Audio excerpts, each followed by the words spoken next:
Buenas noches. Bueno, la misión de Grano del Sistema. Dos avisos parroquiales. Yo sé que Ricardo Iorio ve mis programas. Lo sé porque alguna gente me lo ha comunicado. Gente que está vinculada a él me ha mandado algunos correos. Y en algunos programas, en reportajes que le hacen a él en radios del interior, en actuaciones, cuando habla de política me nombra.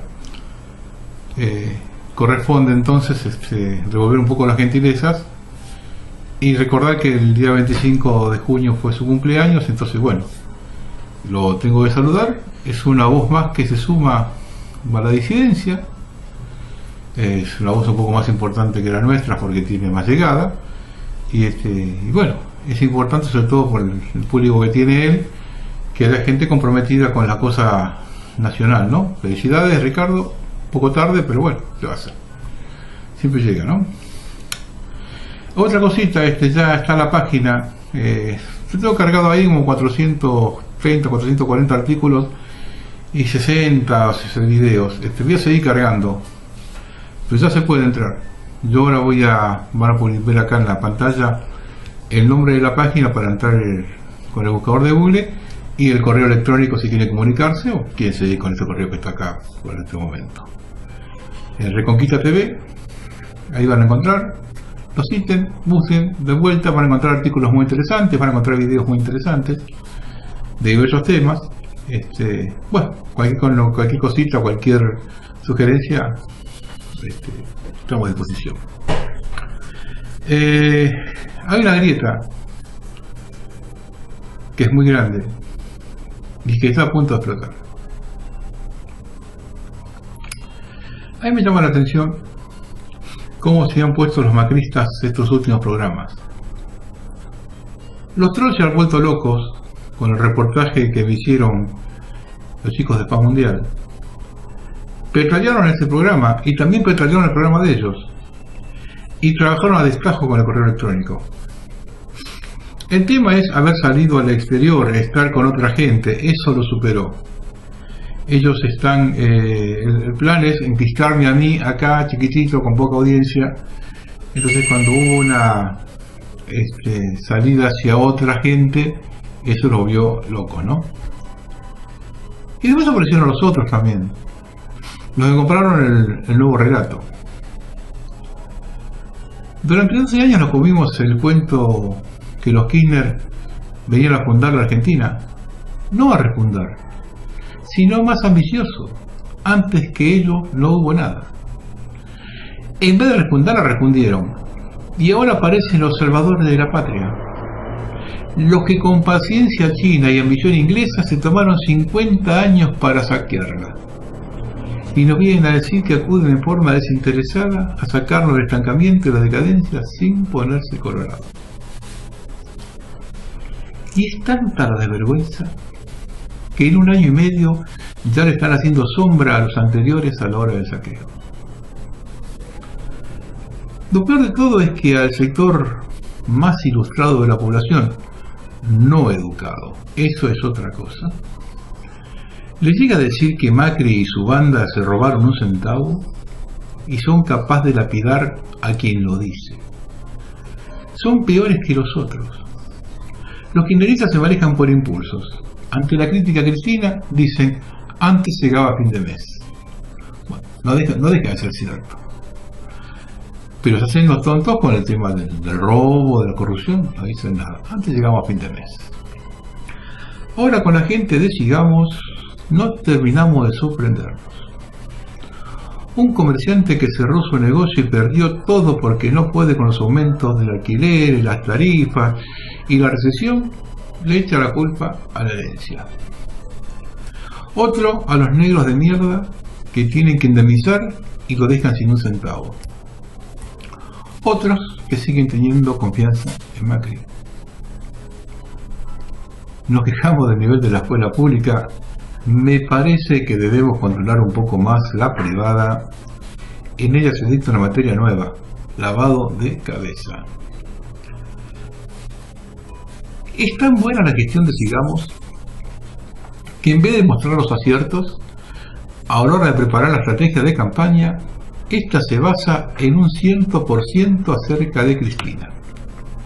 Su pasado, presente, peinado, vestido, si es una buena abuela, sus compañeros de boleta, todo, absolutamente todo gira alrededor de ella, lo que avala la teoría del tracto pro-K, impunidad a cambio de polarización.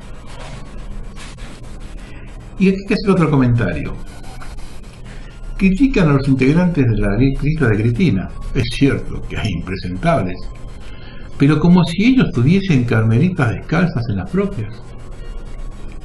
Lo que decide todo es que la magnitud de la prensa oficial es impresionante, y con el regalito que le acaban de hacer a Clarín con el acuerdo con Telecom, se acabó la libertad de prensa en Argentina, y en pocos años compran el resto de las empresas. Comienza la esclavitud, tantas veces anunciada. Estamos inmersos en la campaña electoral más absurda, ya que no hay internas, puesto que los candidatos fueron colocados a dedo. Por lo tanto, el país debe pagar una gigantesca encuesta para saber dónde está parada esta sarta de inútiles. ¿Quiénes son los que realmente deberían pagarla? Lo único positivo de este disparate es que se manifestó una nueva grieta, y es la total indiferencia de la sociedad con estos comicios. Hecho positivo y a su vez cargado de una incertidumbre que puede ser el colorario de que la Argentina se acerca a su derrotero final, en el cual la alternativa será pacto o gallareta, dependiendo pura y exclusivamente de la providencia, que no es poco, como me dijo Antonio Caponeto, ya que por la desidia e ignorancia de los argentinos estamos en el momento en el que el juez de un partido de fútbol arroja la moneda al aire. Creo que llegó el momento de cerrar la grieta que nos viene carcomiendo lentamente hace 206 años, con los mismos participantes a ambos lados del mostrador. Lo dijo el general San Martín cuando regresó al país a ponerse a disposición para la guerra con el Brasil en una carta a O'Higgins. El objeto de Lavalle era que yo me encargase del mando del ejército y provincia de Buenos Aires y transase con las demás provincias, a fin de garantir por mi parte y por los demás gobernadores a los autores del movimiento del 1 de diciembre que destituyó a Dorrego. Pero usted sabe en qué estado de exaltación a que han llegado las pasiones. Es imposible reunir los partidos en cuestión sin que quede otro arbitrio que el exterminio de uno de ellos. Esa es la clave. Esto se termina cuando un bando extermine al otro. Y ese momento ha llegado. Nuestra dirigencia política, con y sin uniforme, nos ha llevado luego de 51 años a un callejón desde donde se sale solamente con una de las dos partes muertas junto al paredón. Y esto no es ninguna metáfora. Vamos a ver cómo comenzó esto, cómo se desarrolló, qué heridas no sangraron y cuáles son las cuentas a saldar. Todo comenzó en 1811, cuando la Junta Grande cometió el sacrilegio de exigirle algo a Inglaterra, y esta promovió el primer golpe de Estado. Debemos aclarar que esa Junta estaba dominada por los representantes del interior, cuyos titulares eran Saavedra y Campana, este último vocero de los Quinteros de las afueras de Buenos Aires. Esa fue la carta de presentación del centralismo porteño, verdadera génesis de nuestra desgracia, pero suscrito por muchos dirigentes del interior, y esto hay que decirlo. La segunda manifestación fue su fusilamiento de Dorrego, tras la entrega por parte de Rivadavia de la Banda Oriental. Y otra vez el mismo problema. No se permitió al interior continuar con la guerra contra Brasil. Un arreglo hecho en Buenos Aires, nuevamente bajo la presión inglesa. La tercera manifestación es la masacre de gauchos y partidarios de Rosas tras la batalla de Caseros, para imponer un modelo liberal que se coronó con la generación del 80.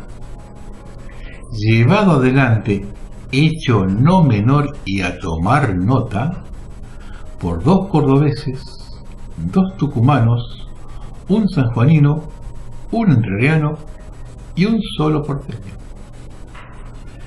Este modelo que subsiste hasta hoy es subordinar la nación a la renta agrícola y extractiva y se opone a todo intento industrial. Dentro de este proceso se encuentra la guerra contra el Paraguay, a la que se opuso al interior y fue sofocado a sangre y fuego con la más absurda represión ante quienes se oponían a una guerra fratricida. Tanto el modelo económico como la guerra contra el Paraguay fueron llevados adelante por la presión inglesa. Aquellos que durante 100 años habían sido desplazados encontraron su desahogo en Hipólito Yrigoyen, quien fue saboteado constantemente por los ingleses a través de sus empresas, provocando las mayores matanzas de obreros de la historia, comenzando por la Semana Trágica de Bacena. Y lo que todos ocultan es que la fábrica en 1912 se había transformado en una sociedad anónima con importante participación de capitales ingleses y sede legal en Londres, cambiando su nombre por Argentine Iron and Steel Manufacturing, formerly Pedro Bacena and Sons, la que fue seguida por el fusilamiento de los peones de las estancias inglesas de Santa Cruz para culminar con la vergonzante forestal, emblema del colonialismo británico. Grieta que se mantuvo abierta luego del derrocamiento de Yrigoyen, provocado por los ingleses, y que siguió con la represión, cuyo punto culminante fue el asesinato en pleno recinto de un senador que investigaba el pacto firmado con Inglaterra. Y ahora viene lo más curioso de la historia, que es la industrialización de la Argentina, que se da con la Revolución de 1943 y el primer gobierno de Perón, amparado en la sustitución de importaciones por la Segunda Guerra Mundial y ausencia de la presión inglesa, porque estaba combatiendo una guerra. La guerra comienza a cerrarse a medida que se produce la movilidad social ante una política económica con autonomía, pero aquí comienzan a manifestarse hechos que aún no fueron debidamente analizados. La conducta de Perón en su segundo período, generando hechos de violencia, la participación de la Iglesia dentro del plan liberal y la balcanización de las Fuerzas Armadas. Y aquí comienza a modificarse la grieta. Del enfrentamiento pampa húmeda interior se pasa al peronismo-antiperonismo, lo que solapadamente es una incipiente lucha clasista. Comiencen a observar los movimientos del sistema. Hay que reconocer que desde 1955 a 1976, la alternancia de gobiernos militares y civiles no ahondó esa grieta clasista en el plano económico. Todos, cada cual con su respectivo libreto, fue desarrollando la Argentina industrial. Digamos que con ese perfil nadie se metía. Incluso durante el gobierno de Lanuse hubo grandes medidas proteccionistas. Es en 1976 cuando se entra en la recta final que nos lleva a la situación actual. 10 años antes, con el derrocamiento de Ilia en 1986, cuando el sistema introduce la guerrilla urbana, primero con el cordobazo, el cuyanazo y ambos rosariazos, que se potencian con el falsa bandera de Aramburu. La prensa oficial se encarga de instalar en la sociedad que la noche negra que comenzó en 1976 fue el resultado del desgobierno y anarquía del gobierno justicialista, y no con los planes de la élite de instalar un plan económico que comience la liquidación del proyecto industrial argentino. Con ese plan económico comienza la pauperización en Argentina, que duplica la desocupación y la pobreza. El segundo plan económico de la destrucción de la economía lo lleva adelante el gobierno de Carlos Menem, y la bomba de la Rúa la explota por los 10 años de Menem. Eso trajo el kirchnerismo y cartón lleno. Jamás defendía el peronismo, y menos aún el kirchnerismo. Pero si no conocemos cómo se mueve el enemigo, no vislumbramos cómo salir de este embrollo. La élite gobernante que tiene a Macri como emblema ha impuesto a la sociedad que todas las desgracias la provocaron la decadencia argentina fueron provocadas por el peronismo a través de los populismos de los 50, de la incapacidad de los 70 que generó el golpe militar, del gobierno de Menem y la corrupción del kirchnerismo. Nada se dice de los planes liberales de destrucción de la economía, ni del endeudamiento, ni de la introducción del terrorismo por intermedio de la CIA, ni del ingreso al multiculturalismo progre del alfonsinismo. De eso no se habla. Ahora bien, ¿el colorismo ha colaborado? Por supuesto. Y ahí está la clave de la movida maestra del sistema y los planes a largo plazo. Y aquí hay que separar las cúpulas, incluido Perón, de los seguidores. La clave la expresó Firmenich. Perón no subió al ropero y después no sacó el banquito. La élite sabe cómo hacer las cosas. En 1938 se produce en la Argentina la más grande manifestación nazi fuera de Alemania. Los militares en la Segunda Guerra estaban con el eje. La proclama del golpe de 1943 fue anticomunista. Con Perón en la Secretaría de Trabajo se arrean las clases populares hacia un movimiento de centro-derecha abajo de un militar, necesario para mantener lo que era en ese momento el país más grande de América Latina fuera de la órbita comunista. La colaboración del embajador norteamericano Braden es fundamental en las elecciones de 1946. La consigna Braden o Perón posiciona al movimiento en un nacionalismo de bases, no de cúpulas, que será usado por el sistema 20 años después. Perón es reemplazado en 1955 y Aramburu sofoca a sangre y fuego una rebelión militar nacionalista, no peronista como nos la vendieron. Perón es protegido en el exilio. La proclama de Valle no habla en ningún momento de peronismo. Perón es protegido en el exilio, primero en la ciudad de Colón, en Panamá, que es donde está la Escuela de las Américas, y luego en la ciudad de Panamá, a una cuadra de la embajada. Posteriormente supervisa su estada en Venezuela hasta que, involucrado en una revuelta militar, es sacado del país y escoltado por 2 cazas norteamericanos hacia el exilio acordado con Washington en Santo Domingo. Gentilezas que se devuelven y pagan, como la colaboración del gobierno justicialista en el Bogotazo de 1948 armado por la CIA, actuando de testaferro para triangular los fondos necesarios para el viaje de Fidel Castro y su gente a Colombia, y la ayuda brindada por la embajada argentina en una Bogotá incendiada para facilitar la fuga del futuro líder cubano. Perón desde el exilio fogonea los movimientos terroristas que desde 1959 azotan la Argentina.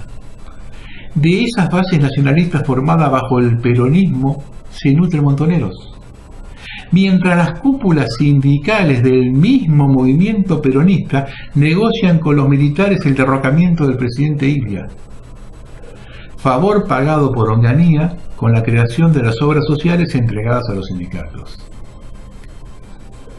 Todo cuadraba por arriba, por abajo, por derecha y por izquierda. La mesa estaba servida, faltaba el detonante, el regreso de Perón de la mano de la masonería, de un Licio Gelli que se lo quiere minimizar, pero que en el acto central de la asunción de Donald Reagan a la presidencia de Estados Unidos estaba sentado en la primera fila. Un Perón que viene en prenda de paz y nombra para su gobierno funcionarios tan o más reaccionarios que los que habían derrocado. Y es allí donde comienzan a tomar sentido las palabras de Firmenich. El peronismo abre las cárceles, con la complicidad del resto de las fuerzas políticas, rearmando la guerrilla para lo que venía. Mucha hipocresía, cuando habla de aniquilar la guerrilla, sin decir una sola palabra que los que había que aniquilar eran los que sacó de la cárcel. Tampoco vamos a creer que toda la culpa la tiene Cámpora, cuando en el peronismo no se resolvía nada sin su visto bueno.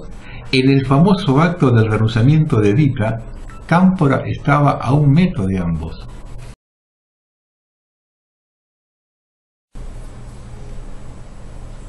El tiempo tapa todo. Permitió que la guerrilla copara estructuras de poder nacionales, provinciales y municipales, y que hicieran el trabajo sucio. Se preparó el terreno, tanto en la parte previa como en la final que estamos observando hoy. A partir de allí, todo fue campo orégano. Un grupo de delirantes que nunca explicaron por qué no impusieron la ley marcial en vez de torturar y hacer desaparecer gente. ni siquiera en el final de sus días, cuando ellos mismos estaban siendo torturados en las mazmorras en que se convirtió la justicia argentina. Más aún, ni cuando observaban que sus antiguos socios terroristas ocupaban cargos públicos. La verdad se la llevan a la tumba.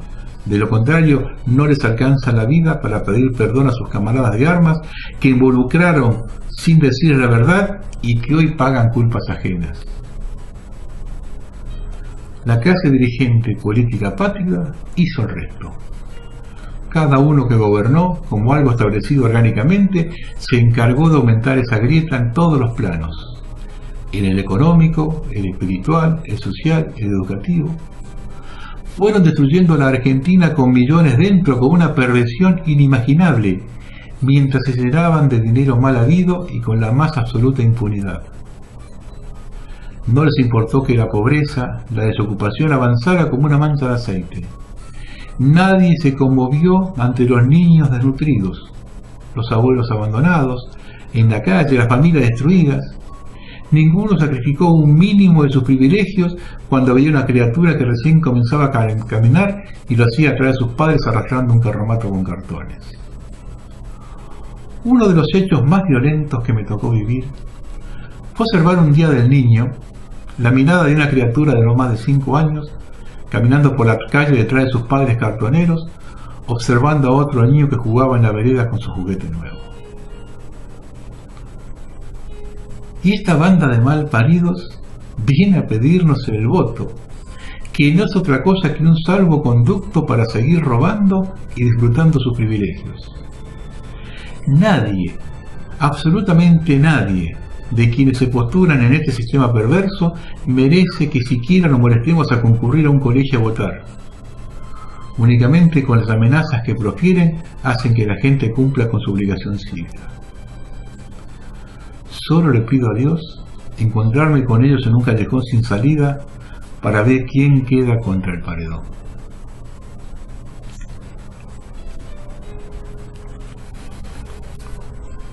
Para que ilustrar un poco lo que estamos diciendo, vamos a decir un par de cositas de las que nadie dice. Este famoso bono centenario de Macri, que es el emblema del saqueo macrista. Y observen esto, escuchen bien.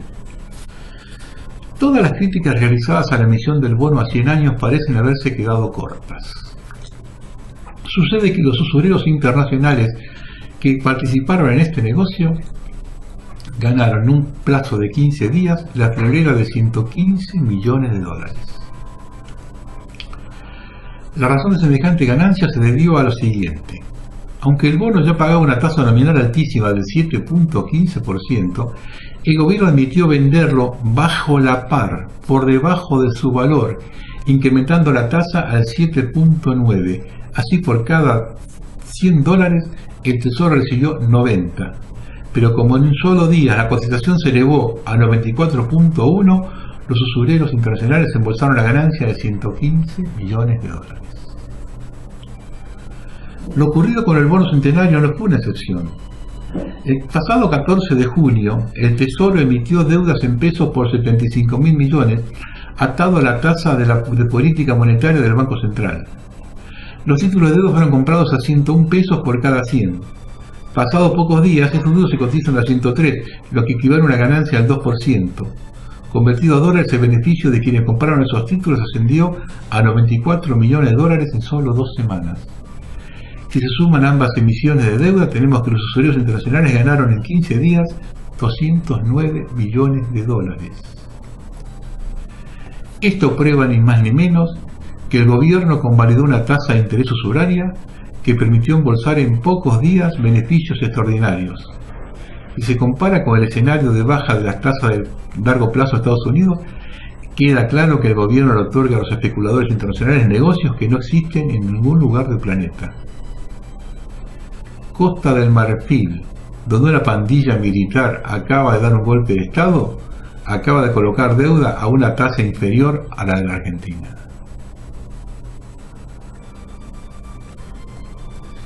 Y somos los hazme reír del mundo.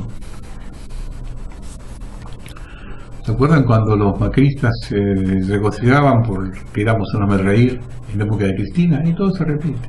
Por eso siempre digo, sigamos. Brasil avisó que tiene pruebas del arrepentido sobre el pago de sobornos de Odebrecht. Las autoridades del Ministerio Público Fiscal de Brasil informaron a la Procuración General de la Nación de Argentina que tienen documentación aportada por arrepentido Leonardo Meirelles sobre transferencias bancarias que dijo haber hecho a nombre de Odebrecht, entre cuyos beneficiarios aseguró que se encuentra el titular de la Agencia Federal de Inteligencia, Gustavo Arribas. Meirelles había declarado semanas atrás ante el fiscal Federico Delgado y el titular de la Procuración de Investigaciones Administrativas, Sergio Rodríguez, que por orden de Odebrecht transfirió a Arribas en 2013 unos $850.000 por sus gestiones en la designación de empresas por obras o talentos Sarmiento. Ahora que vienen las pruebas, la causa está cerrada. Yo pregunto, ¿no? Cabricoa Corral, ¿pensará que va a tener impunidad de por vida? Esta gente piensa que esto no va a terminar nunca, que esto no va a reventar nunca, y cuando revienta, ¿qué van a hacer? ¿Van haciendo mal pedir clemencia por los rincones? Esto va a reventar mal, ¿eh? ¿Qué piensa? ¿Que van a pedir clemencia por los rincones? Cabricoa Corral, que cerró la causa acá en plena investigación, cuando el fiscal Delgado había pedido determinadas cosas para pedir había ayudado exhortos y pedido pruebas, y en el medio de eso se cerró la causa. Somos muy pelotudos argentinos, ¿eh? Para comer ya estamos comiendo cualquier cosa, ¿eh? Ya nos metieron el dedito, ¿eh? Ya lo que nos duele es la pulsera, ¿eh? El reloj pulsera. ¿Y ese otro? ¿Y esta otra? El robo más grande, yo he dicho varias veces acá, ¿no? El robo más grande de la historia es el famoso vaciamiento de YPF, hecho por el kirchnerismo y convalidado por el macrismo. ¿Está? Y observen esto, que es una especie de coletazo. A través de dos empresas residuales de la familia Askenazi, el fondo buitre Woodford Capital inició la demanda ante la Corte del Distrito Sur de Nueva York contra YPF y la República Argentina por la expropiación de la mayoría de acciones de la petrolera. La demanda fue presentada el 8 de abril pasado, una semana antes del tercer aniversario del anuncio del proyecto de ley de la nacionalización de YPF, y reclama un resarcimiento económico alegando que durante el proceso de expropiación se violaron las leyes de oferta pública en los Estados Unidos. Todavía no fue establecido un monto solicitado, pero se presume multimillonario, dado que las acciones en cuestión habrían sido adquiridas hace 7 años por una cifra superior a $3.300 millones. ¿Qué vas a decir, Mauricio, vos ahora? Porque vos le dijiste a la gente que estaba con tuyo cuando se puso el famoso problema de PF y Chevron. No, ahí no se metan, que hay gente conocida. Dijiste, y ahora que te viene esto de los esquenazis, te compraste de garrón y este garrón te vas a comer, ¿no? ¿También? Y mire, ellos siguen tomando el pelo, ¿no? Las noticias de la realidad económica argentina están presentes en los portales del otro lado del océano. Este martes la BBC, yo tengo un artículo, está bueno el artículo, la portada, ¿no? Publicó un artículo con 2 chicos andando en bicicleta, en el que cuenta que es la bicicleta financiera que se convirtió en un símbolo del gobierno de Mauricio Macri gracias a tasas de interés únicas en el mundo. El portal Auton Fonds Professional calificó como quiebra programada a la colocación de un bono a 100 años que realizó el gobierno de Mauricio Macri a mediados de este mes. Esta publicación advierte que los bonos tienen un riesgo de default del 97.6%, debido a la altísima tasa de interés acordada.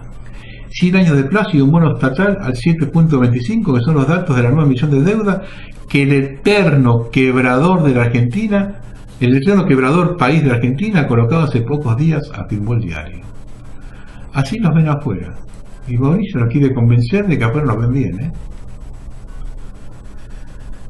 Pero ahora sí, a ver, si con ese discursito de tirar globitos amarillos todo el día arriba convence a la gente, con esto que le van a comprar ahora, chao, se los pasa a todos, ¿sabes? Pim, pim, pim, como un plumero, los barre así.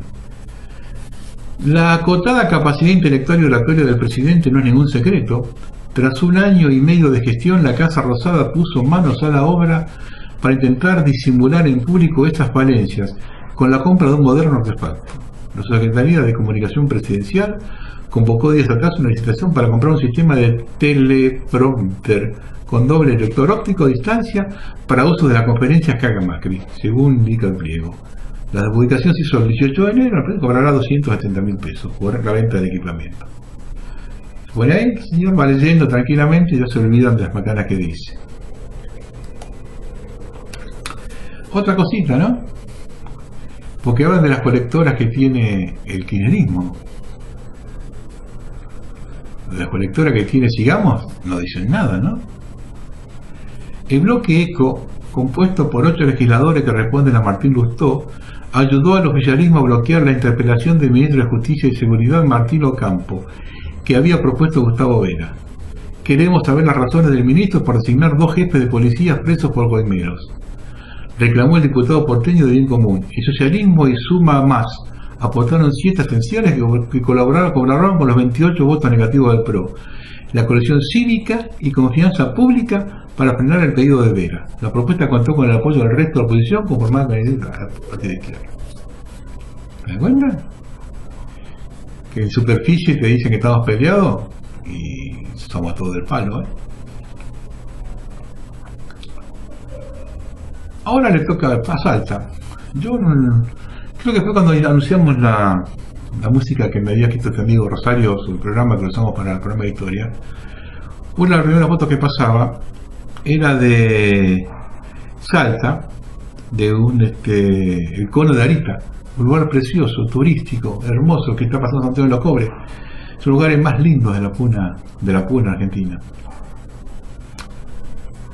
La contaminación por cianuro llegará en poco tiempo a Salta.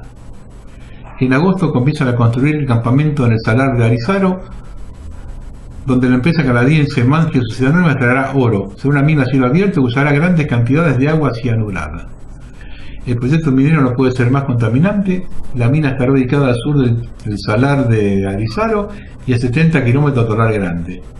El yacimiento, que será a cielo abierto, utilizará la técnica de lixiviación, la misma que usa la Barrick Gold en su polémica mina Veladero de San Juan.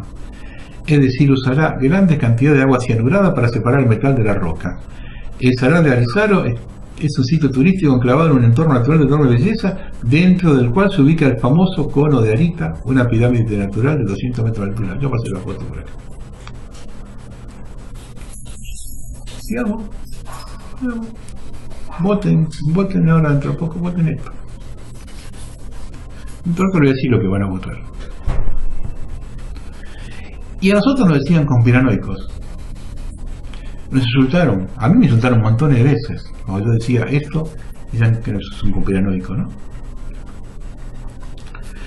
Los estrechos vínculos entre el terrorismo del ISIS, un grupo que solo ataca a los enemigos del eje norteamericano sionista, pero nunca a los aliados de OTAN en Oriente Medio, e Israel.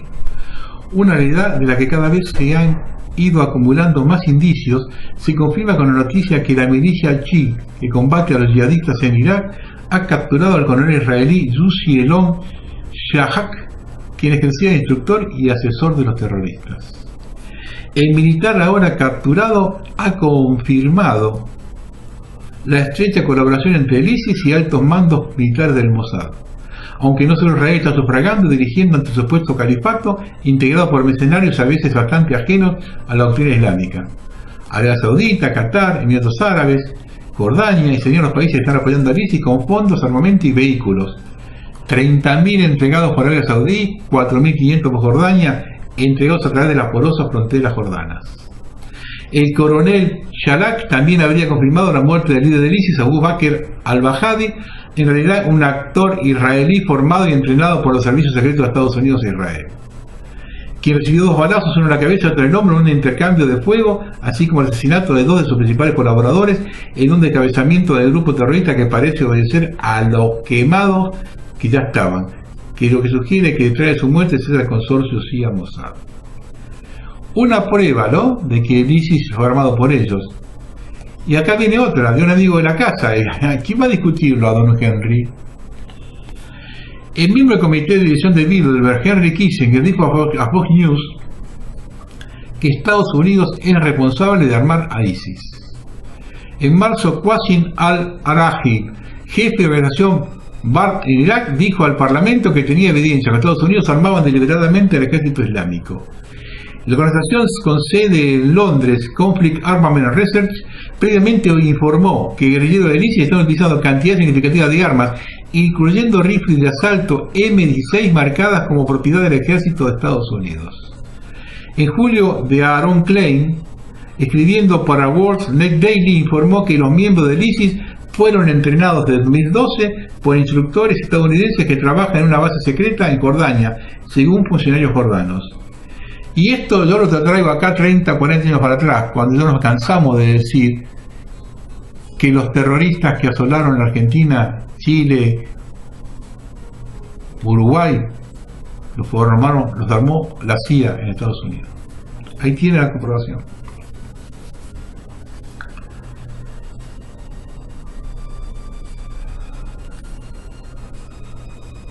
Bueno, escuchen esto. Esto es lo que se viene. Para los chicos que yo digo van a ser los esclavos del siglo XXI, esto es lo que se viene. Esto lo apareció en Democracia Nacional de España. Cuando le decimos a los jóvenes que serán los esclavos del siglo XXI, nos miran como bicho raro. El futuro ya llegó, chicos. Angela Merkel y el gobierno alemán continúan directos hacia la locura más absoluta. Ahora quieren multar a Facebook y a Twitter con hasta 50 millones de euros si no retiran los discursos de odio de sus plataformas. Como siempre, nunca se molestan en aclarar qué se entiende exactamente por algo tan ambiguo y abstracto como discurso de odio.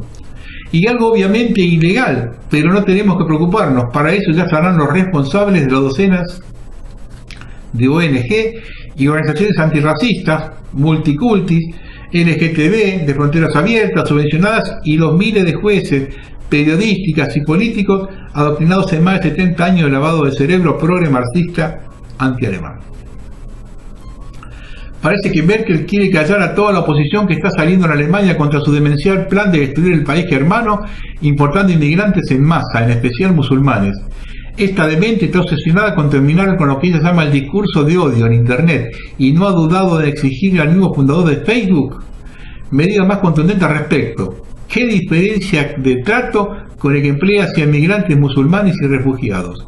Para ellos son todos facilidades y carta blanca para sus particulares creencias. Por no hablar del precedente que esto establece, pues si el país más poderoso de Europa toma esta medida, lo más probable es que detrás vayan todos los demás. Lo cierto es que los dirigentes de la Unión Europea están muy preocupados. Han apretado demasiado el pie del acelerador y millones de europeos están saliendo del Matrix en masa y descubriendo la entidad diabólica que es realmente la Unión Europea, donde la migración pasa a ser nuevamente una de las principales preocupaciones. El problema es que su preocupación no consiste en cómo parar la oleada islámica africana que se nos viene encima, sino cómo traerla sin que los tontos europeos reaccionen ante la invasión. Y ahí entran estas leyes contra el odio, con el objetivo de aterrizar legalmente al europeo medio para que calle ante esta invasión y no se resista. Si no, se le vende la moto de los refugiados climáticos o cualquier otra para que acepte ser invadido en todas formas. La Unión Europea debe ser destruida cuanto antes, al contrario, la Unión Europea destruirá a Europa. Y ahora yo le quiero agregar una perlita con respecto a esto. Cerrada la ruta a los Balcanes, tras el acuerdo de Bruselas con Turquía en 2016, Italia es la puerta de entrada a Europa para los que zarpan desde Libia. Este año han llegado a sus costas 83.000 personas, según ACNUR, que estima que casi 2.000 han perdido la vida en el camino. Las ayudas que el gobierno destina a la acogida, 35 euros por día por adulto, 45 por menor, han servido para solventar una situación de crisis en Calabria que no estaba preparada para recibir una oleada semejante.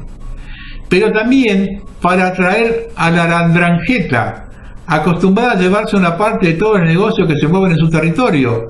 Si controlan la construcción de carreteras, pizzerías, ayuntamientos, ¿por qué no los inmigrantes? Es una región con poca actividad industrial, el flujo de dinero público es una mina. La Drangheta, la poderosa mafia calabresa, extendida por el mundo con el tráfico de cocaína, se enriquece con los fondos de ayuda a los inmigrantes. Ya saben en qué andan los parientes peninsulares de los Macri, más allá de la cocaína.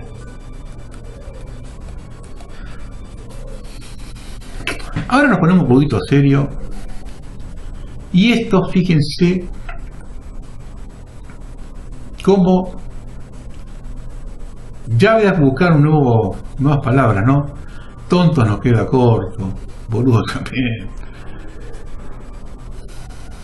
Hasta las manos en vaca muerta. Rubén Giustiniani es ingeniero civil, senador 2 veces por el Partido Socialista, del cual es presidente, ex diputado nacional, catedrático de la Universidad de Rosario, con 6 libros publicados y un defensor ultranza del patrimonio nacional, que en su última obra hizo un profundo estudio del absurdo contrato que YPF firmó con la empresa Chevron durante el kirchnerismo, a raíz de lo cual publicó un libro titulado precisamente El contrato secreto YPF-Chevron. Hay un pequeño detalle interesante ahora. El doctor Morel Sanz ha sido aceptado por la Suprema Corte para revisar el ultrasecreto expediente del contrato por Chevron sobre Vaca Muerta. A raíz de ello se tiene una nueva información del más vergonzante contrato firmado por Argentina con el gobierno de Cristina Fernández y avalado en su totalidad por el gobierno de Mauricio Macri. Dice el doctor Giustiniani en un reportaje a OPI Santa Cruz: creo que es un contrato lesivo al derecho nacional por varios aspectos. Y observen esto, y no se lo dice nadie. No es una inversión directa de Chevron en Argentina, sino un préstamo anunciado en el 2013 por el entonces presidente de Argentina y el CEO de la empresa. En segundo lugar, porque el contrato no está firmado por Chevron, como se dijo, sino por 2 empresas offshore radicadas en paraísos fiscales. Es decir, está firmado el contrato por Chevron Overseas Service como prestamista, radicada en las Islas Bermudas, y empresa Chevron Investment One como sociedad de YPF radicada en el estado de Delaware, en Estados Unidos, un reconocido paraíso fiscal. Luego el contrato describe una batería de garantías para Chevron, con una cuenta en Nueva York y una estructuración de sociedades offshore radicadas en paraísos fiscales muy llamativos. Es decir, con los Panama Papers se conoce que las empresas offshore radicadas en paraísos fiscales es la metodología para opacar transacciones y evadir impuestos. Lo llamativo, grave y curioso es que se haga con una empresa con mayoría accionaria del Estado, como YPF. Para mí el objetivo de la responsabilidad de Chevron en Argentina no aparece, es decir, ante la eventualidad de riesgo ambiental grave como es el fracking, motivo por el cual Chevron tiene de un juicio multimillonario con contaminación en Ecuador, a través de esta estructuración armada en Argentina, esconden su presencia, por lo cual, si hay contaminación en otro país, la vamos a pagar los argentinos, no ellos. Esto es lo que firmó vergonzantemente Cristina Kirchner y estaba hablando Macri. Nos dijeron que viene inversión, y ahora no hay inversión, son préstamos. Y préstamos que vienen de paraísos fiscales. Ya no sé si para cachetazo. Vamos terminando, porque a mí esto me está poniendo muy nervioso. Ven una nota de Antonio Caponeto. Él la llamó Asuntos Intercambiables.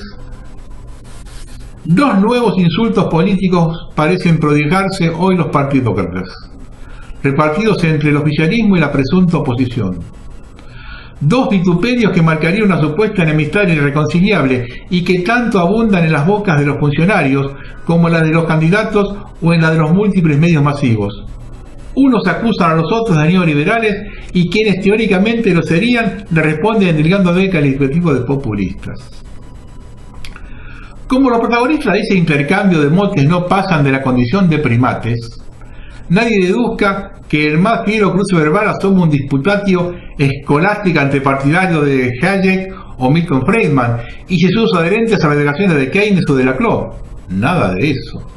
Se trata de vulgares y baratitas chicanas, mediante las cuales, para ser gráficos, Cristina puede acusar a Macri de gobernar para los ricos y el ingeniero puede volver la pelota sosteniendo que la malandra del Calafate es demagoga y manipula al pueblo.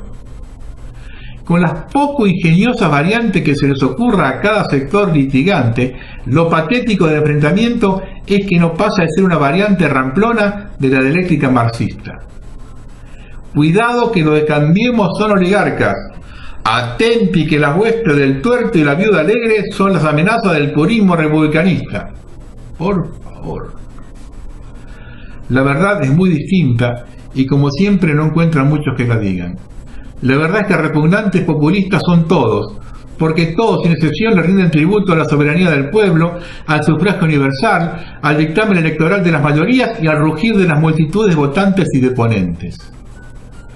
No hay nadie dispuesto a terminar de una vez por todas con la mitología perversa del demos soberano y los inalienables derechos de las urnas.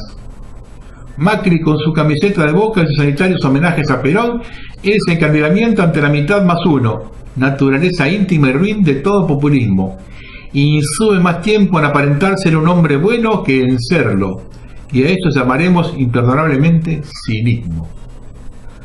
Neoliberales también son todos, porque nunca han dejado de ser paleoliberales, esto es, sumisos servidores del iluminismo, de la masonería, del progresismo, de la democracia y de la contranatura. Todos, sin excepciones, han crecido en la pútrida matriz de la revolución y se comportan como los posmodernos respecto a la modernidad. Dicen haberla superado porque son peores que sus abuelos. Tanto la Cristina del 20 de septiembre de 2006, que tocó exultante la campanilla en el recinto de la Bolsa de Wall Street, como el hombre del éxtasis cada vez que abrazaba una caja fuerte y que dijo en la ocasión: agradecemos el gesto del mercado de invitarnos, volvimos al lugar del que nunca habíamos salido, son la quinta esencia del denostado neoliberalismo, como la bruja Canizares que reescribe Fernández en el coloquio de los perros. Cristina puede seguir diciendo: vame mejor con ser hipócrita que con ser pecadora declarada. Lo mismo se diga del personaje de la reunión kirchnerista, como Vudú o Labaña, Pratgay, presidente del Banco Central en tiempo de Néstor, Lustó, mascota de su viuda, y hasta del iracundo Kicillof, que quiere hacerle ver la paja del liberalismo en el ojo del imbécil de Peña, pero no ve la viga en el suyo propio. Más que una viga, en rigor, un inmenso travesaño o tirante de conductas apátridas. Hasta Alejandro Katz, en una nota de finales de enero del 2014, se dio cuenta de que el kirchnerismo no era sino otra variante del denostado monstruo neoliberal que decían querer erradicar. Una mezcla sórdida de la dictadura y del menemismo, en cuyos antípodas creían posicionarse. Podrán seguir intercambiándose denuestos, fingiendo que no son rotativos y de mutua, cuanto de recíproca aplicación. Podrán seguir del simulacro y el juego de ser distintos, diferentes, antagónicos. A nosotros no nos engañan. Son la misma y perpetua aberración, idéntica y similar naturaleza burdalesca, con diferencia de grados, matices o modulaciones.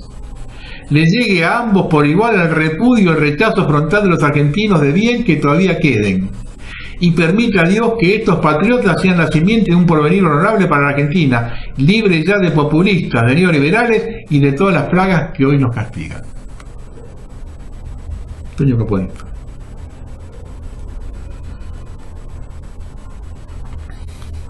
Esto que voy a decir es lo que votaron los que votaron a Macri. Esto es, háganse cargo. El orgullo gay este año se ha celebrado en Madrid con todo un despliegue de medios y fondos para su edición mundial. En la capital de España ha acogido el World Pride Madrid 2017, una celebración que ha transformado la fisonomía urbana. Paso de cebra en colores del arco iris, semáforo gay friendly. Presentamos algunos datos sobre los costos del evento. Los policías municipales cobraron 300.000 euros en horas extras. Se ha realizado un refuerzo de los medios de transporte de la Comunidad de Madrid, Metro 24 horas, por ejemplo, con un costo de más de 800.000 euros. El total del Ayuntamiento de Madrid, dirigido por Manuela Carmena, destinará entre 2 y 3 millones de euros para reparar la ciudad. De este dinero, destinado por el consistorio madrileño, casi 800.000 se destinarán para organizaciones como la Asociación de Empresas y Profesionales para Gays y Lesbianas de Madrid y su comunidad, el Colectivo de Lesbianas, Gays, Transexuales y Bisexuales de Madrid y la Federación Estatal de Lesbianas, Gays, Transexuales y Bisexuales. La Comunidad de Madrid va a gastar en forma de inversión más de 2 millones de euros a este evento. En total, ambas administraciones han dado entre 5 y 6 millones de euros para financiar y preparar el World Prize Madrid 2017. Y esto sin contar a las empresas, administraciones públicas e incluso embajadas que han potenciado este proyecto. A continuación presentamos un elenco de los más importantes patrocinadores y colaboradores. Están las fundaciones de siempre. En el puesto 18 se encuentra la Legislatura de la Ciudad Autónoma de Buenos Aires, Parlamento de la Ciudad. Esto es lo que votó el 51% de los argentinos y lo que nos van a volver a votar este año. Estos son los valores que defiende el macrismo y por lo que nos insultan todos los días. Por esta manga de estúpidos ignorantes que avalan a esta dirigencia decadente, nos quedamos sin nación. ¿Escucharon? Esto está financiado, entre otros, por la Legislatura de la Ciudad Autónoma de Buenos Aires, Parlamento de la Ciudad, en Madrid.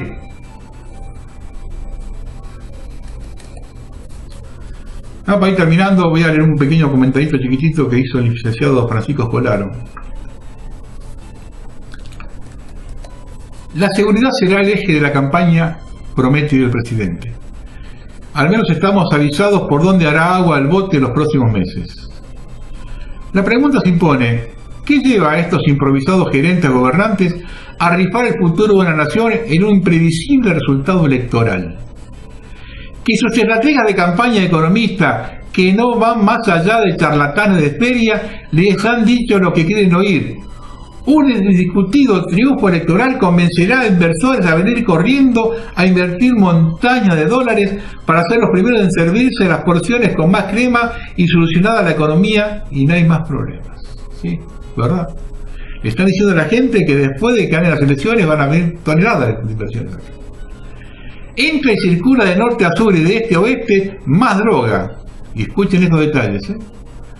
Por simple lógica o pura casualidad, que es que se batan récord de incautación, lo cual no es más seguridad sino menos. Un vehículo sin que nadie lo impida, lo neutralice, pretende ingresar a la casa de gobierno por la entrada de Balcarce 50. Y escuchen esto.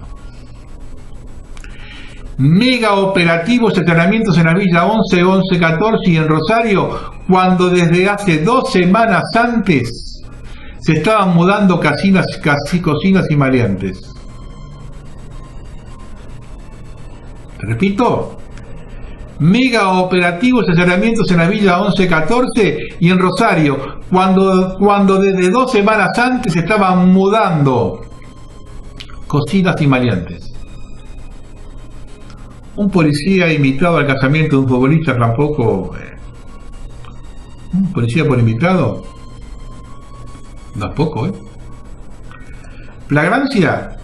¿Para qué se necesitan jueces y fiscales que ordenen desalojar o liberar la vía pública únicamente para garantía de protección de los delincuentes? ¿Terminamos con los juristas depravados o ellos terminan con todos? ¿Cambio o más de lo mismo? 2 millones costará la limpieza de la protesta del 9 de julio que no pagará el intendente desarrollista Rodríguez Larreta, sino usted, que fue el perjudicado por la protesta. Curiosamente parece haber un presidente de la nación, gobernador de provincia, ministro de Derechos Humanos y Seguridad, hasta en la última intendencia, todos haciendo lo mismo, nada. Todos con edificios, consumo de energía, asesores, secretarios y personal con teléfonos móviles, movilidad y futuros jubilados privilegiados. Todo en un país con mala herencia recibida, sin beneficio de inventario, presupuesto de goma pero con muchos equipos que no dan para armar uno medianamente competitivo. ¿Cambiamos o basta de joda? Porque veo una mecha muy corta, que alguien harto de que lo violen cada día no podrá honestamente y por dignidad personal resistir la tentación de encender. Ahora sí vamos a terminar. El gobierno de Cambiemos en la ciudad de Buenos Aires está haciendo controles domiciliarios para saber quién vive en la casa, en un departamento, piden documentos. empieza el control social. Observando el desalojo de la Avenida 9 de Julio, quedé observando esta foto obtenida a más de 100 metros de donde estaba la manifestación.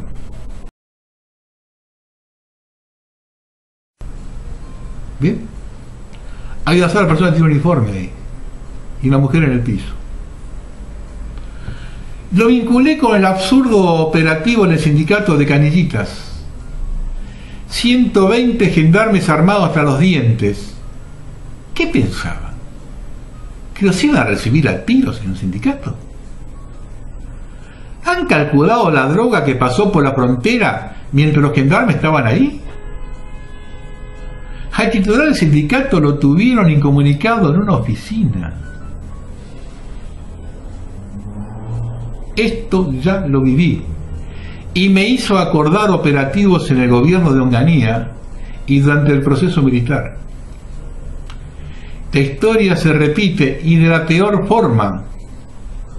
Un plan liberal entra así. Cuando la grieta reviente van a reprimir gente con hambre. Y dentro de 20 años a los que vienen detrás nuestro estarán pidiendo por la libertad de los gendarmes presos. Porque los políticos siempre hicieron lo mismo con los gente de uniforme. Y siguen repitiendo los errores, que se jodan.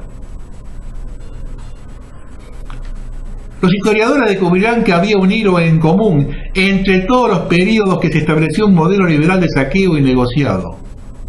Los Macri. Los primeros negocios los hizo Franco con el gobierno de Onganía.